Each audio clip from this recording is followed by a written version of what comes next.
Cheating के through किसी भी इंसान का ट्रस्ट तोड़ने से बुरा कुछ भी नहीं होता। इवन अपनी बुक द डिवाइन कॉमेडी में इटालियन राइटर दांते एलिगेरी ने अपने हिसाब से नर्क को एक्सप्लेन करा है और बताया है कि नर्क में 9 सर्कल्स होते हैं और जैसे जैसे हम नीचे जाते हैं वैसे वैसे नर्क में रहने वालों की पनिशमेंट्स बढ़ती जाती हैं। गुस्सा, हवस और लालच जैसी बुरी आदतें फिर भी थोड़े ऊपरी सर्कल्स में ही होती हैं और इनकी पनिशमेंट्स रिलेटिवली कम कठोर होती हैं। लेकिन नर्क के सबसे नीचे वाले सर्कल में वो लोग होते हैं जिन्होंने किसी को धोखा दिया होता है और दांते के हिसाब से ऐसे लोगों को सबसे बुरी पनिशमेंट मिलनी चाहिए। साइकोलॉजी बताती है कि जो चीज हम इंसानों के बीच लॉन्ग टर्म में शांति बनाए रखती है वो ट्रस्ट ही होता है। लेकिन जब भी एक इंसान दूसरे को चीट करके उसका ट्रस्ट तोड़ देता है तब वो इंसान पूरी दुनिया को ही क्वेश्चन करने लग जाता है। ये इंपॉर्टेंस है ट्रस्ट की। और तभी आज हम चीटिंग के कई साइकोलॉजिकल फैक्ट्स को डिस्कस करेंगे ताकि आप ये समझ पाओ कि वो क्या चीजें होती हैं जो लोगों को चीट या दूसरों से अफेयर करने के लिए मोटिवेट करती हैं। नंबर 12, इंटेलिजेंट लोग ज्यादा चीट करते हैं। सोशल साइकोलॉजी के जर्नल में पब्लिश हुई एक स्टडी में देखा गया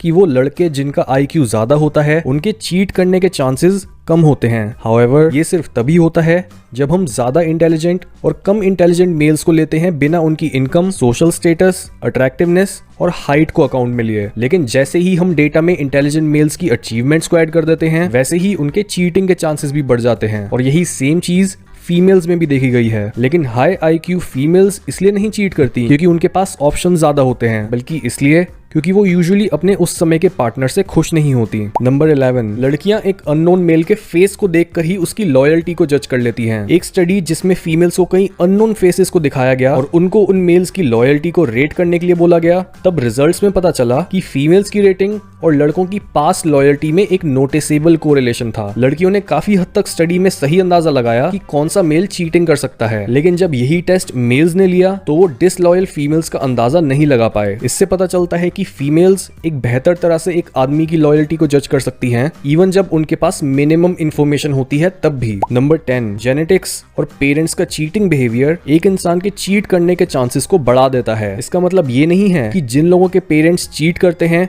वो कभी भी लॉयल नहीं रह सकते। लेकिन एक स्टडी में ये देखा गया कि जिन लोगों में लॉन्ग अलेल नाम का जीन मौजूद था उनके चीट करने के चांसेस 50% ज्यादा थे और इन लोगों में ओवरऑल रिस्क टेकिंग बिहेवियर भी ज्यादा था, जैसे रेगुलरली अल्कोहल कंज्यूम करना। इसके ऊपर से बच्चे अपने पेरेंट्स के रिलेशनशिप को देखकर ही ये समझते हैं कि उन्हें कैसे रिलेशनशिप बनाने हैं और उन्हें कितना वैल्यू करना है। इसलिए अगर एक पेरेंट भी चीटर निकलता है तो उसका इफेक्ट उसके बच्चों पर भी पड़ता है। नंबर 9, वुमेन ज्यादातर तब चीट करती हैं जब वो ओव्यूलेट कर रही होती हैं। यूनिवर्सिटी ऑफ कैलिफोर्निया की प्रोफेसर मार्टी हेसल्टन बोलती हैं कि एक फीमेल अपने रिलेशनशिप को अलग तरीके से इवैल्यूएट करती है अपनी साइकिल के अलग अलग फेजेस में। वो फीमेल्स जो अपने पार्टनर्स को सेक्सुअली अट्रैक्टिव नहीं मानती या उन्हें लेस मैनली समझती हैं उनके दूसरे मेल से अट्रैक्ट होने के चांसेस बढ़ जाते हैं जब वो ओव्यूलेट कर रही होती हैं। इस टाइम पे वो सबसे ज्यादा फर्टाइल होती हैं और उनकी बायोलॉजी उनको बोल रही होती है कि वो बेस्ट पॉसिबल पार्टनर चूज करें ताकि उन्हें बेस्ट जीन्स मिल पाए। नंबर 8, एक चीटर के दोबारा चीट करने के चांसेस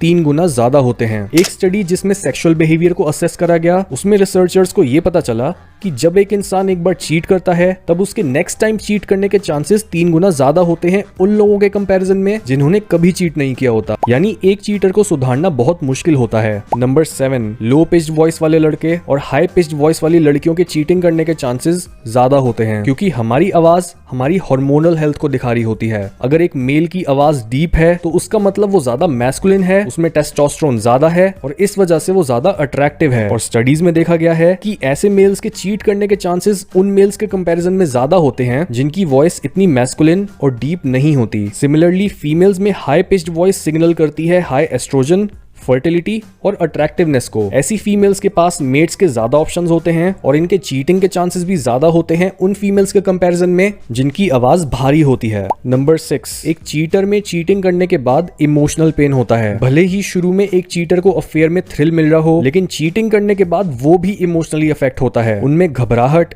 शर्मिंदगी, डर, पछतावा ऐसे इमोशंस आने लगते हैं जब भी वो ये सोचते हैं कि उनकी चीटिंग उनके प्यार करने वालों को कैसे अफेक्ट कर सकती है। ऐसा इंसान हमेशा इस तरह की लाइफ जीने लगता है कि एक तरफ वो अपने अफेयर को एंजॉय भी करना चाहता है लेकिन दूसरी तरफ उसमें हमेशा पकड़े जाने का डर भी होता है। नंबर 5, चीटर्स झूठ बोलने में बहुत अच्छे होते हैं। साइकोलॉजिस्ट लेस्ली बेथविश बोलती हैं कि एक चीटर अफेयर में पहले से ही उन चीजों के बारे में झूठ बोल देता है जिसके लिए बाद में उस पर क्वेश्चंस उठ सकते हैं। ऐसा इंसान अच्छे से जानता है कि उन्हें क्या चीज किस तरीके से बोलनी है ताकि वो पकड़े ना जाएं। लेकिन छोटे छोटे बदलाव जैसे एटीट्यूड का बदलना या एकदम से बहुत ज्यादा या बहुत कम प्यार दिखाना, ये चीटिंग के काफी स्ट्रॉन्ग साइंस होते हैं। नंबर 4, मैरिड कपल्स एक स्पेसिफिक एज के अराउंड चीट करते हैं। एक डेटिंग वेबसाइट का जब सर्वे किया गया तो पता चला कि ज्यादातर मैरिड मेन ने अराउंड 36 की एज में वेबसाइट पर साइन अप किया, वहीं मैरिड विमेन ने अराउंड 33 की एज में साइन अप करा, और इन्हीं एजेस के अराउंड ज्यादातर मैरिड कपल्स चीट करते हैं। नंबर 3, मेन और विमेन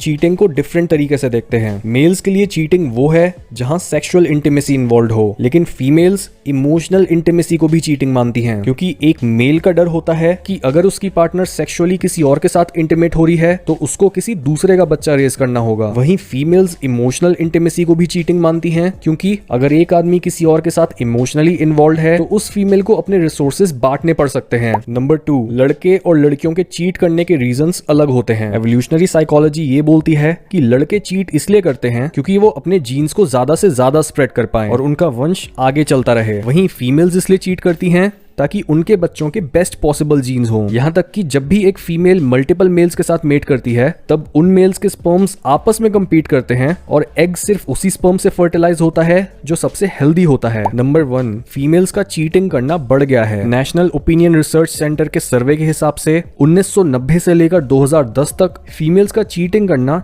40% बढ़ गया है। वहीं लड़कों के चीटिंग रेट्स 1990 से लेकर 2010 तक कांस्टेंट ही रहे।